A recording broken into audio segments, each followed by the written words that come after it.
ஒரு RSS பின்புலத்திலிருந்து வரக்கூடிய ஒருவர், பிஜேபியுடைய பிளவுவாத அரசியலை முன்வைக்கக்கூடிய ஒருவரை எதிர்த்து நிறுத்தப்பட்டிருக்கக்கூடிய வேட்பாளராக அத்தனை எதிர்க்கட்சிகளுடைய ஒருமித்த வேட்பாளர் என்பதை நாம் மனதிலே வைத்துக் கொள்ள வேண்டும். தமிழ்நாட்டிலிருந்து பிஜேபி ஒரு வேட்பாளரை நிறுத்தி இருக்கிறார்கள் என்று சொன்னால் அவங்க தமிழுக்காக என்ன செஞ்சிருக்காங்க, தமிழ்நாட்டுக்காக என்ன செஞ்சிருக்காங்க, தமிழ் மக்களுக்காக என்ன செஞ்சிருக்காங்க? தொடர்ந்து அவர்களை வஞ்சித்துக் கொண்டிருக்கக்கூடியவர்கள் வேட்பாளரை மட்டும் நிறுத்திட்டா தமிழ்நாட்டுக்கு எல்லாம் செஞ்சதா வந்துருமா?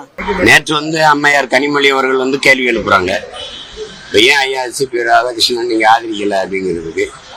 அவங்க கொள்கை வேற, எங்க கொள்கை வேற, அதுல நாங்க முரண்படுறோம். பிஜேபி என்ன தமிழ்நாட்டுக்கு தமிழுக்கு செஞ்சிச்சு அப்படின்னு.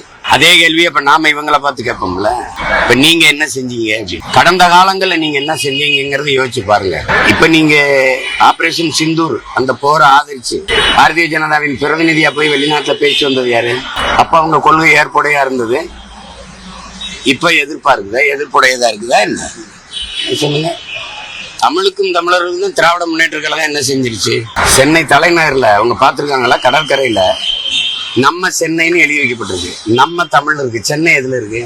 சங்கமிச்சு தமிழ் வளர்த்த மதுரையில நம்ம மதுரைன்னு எழுதி வைக்கப்பட்டிருக்கு. நம்ம தமிழ்ல இருக்கு. கீழே மதுரை என்ன எழுத்துல எழுதிருக்கு? இதான் நீங்க தமிழ் வளர்த்தது. உங்க ஆட்சியின் முறை என்ன? திராவிட மாடல் ஆட்சி. திராவிட என்ன மொழி சொல்? சமஸ்கிருதம். மாடல் என்ன மொழி சொல்? ஆங்கிலம். நீங்க தமிழ் எப்படி வளர்க்குறீங்க? பாராளுமன்றத்துல இருக்கிறீங்கல்ல, நீங்க பாராளுமன்ற கட்டடத்து வாசல்ல ஹிந்தி, இங்கிலீஷ், சமஸ்கிருதத்துல இருக்குது. ஏன் தமிழ்ல கல்வெட்டு இல்லைன்னு ஏன் நீங்க குரல் எழுப்பல? நீங்க தினம் சந்திக்கிறீங்க, கொஞ்சம் குழாவுறீங்க, போறீங்க, உங்க சொல்றதெல்லாம் நேரம் கேட்கும் போதெல்லாம் கொடுக்குறாரு, சந்திக்கிறீங்க, இதெல்லாம் பேசல. அந்த கட்சியோட கூட்டணி வச்சு 5 ஆண்டு பதவியில இருக்கும்போது வாஜ்பாய் ஐயா தலைமையில அப்ப உங்க கொள்கை ஏற்புடையதா இருந்து இப்ப எதிர்ப்புடையதா இருக்க. நேரத்துக்கு தகுந்த மாதிரி பேசுறது. குஜராத் கலவரத்தை ஆதரிச்சு பேசுனீங்க, மணிப்பூர் கலவரத்தை எதிர்த்து பேசுனீங்க. குஜராத் கலவரத்தையும் செஞ்சது யாரு? மணிப்பூர் கலவரம் செஞ்சது. ரெண்டும் ஒரே கட்சி ஆட்சி தான். ஏன் எதிர்த்து பேசுனீங்க, இதை ஆதரிச்சு பேசுறீங்க? ஏன்னா அப்ப அந்த கட்சியோட கூட்டணி வச்சு ஆட்சி அதிகாரத்தில் இருந்தீங்க, ஆதரிச்சு பேசுனீங்க குஜராத் கலவரத்தை. இப்ப அந்த கூட்டணியில இல்ல, நீங்க காங்கிரஸ் நீங்களும் கூட்டணியில் இருக்கு, அதனால மணிப்பூர் கலவரத்தை எழுத்து பேசுறீங்க. நாங்க எல்லாத்தையும் கொஞ்சிட்டு தானே இருக்கோம். நீங்க சொல்ற எல்லாத்தையும் கிட்ட தலையாடிட்டு போக முடியாதுல்ல. நீங்க ஆதரிங்க, ஆதரிக்காம போங்க.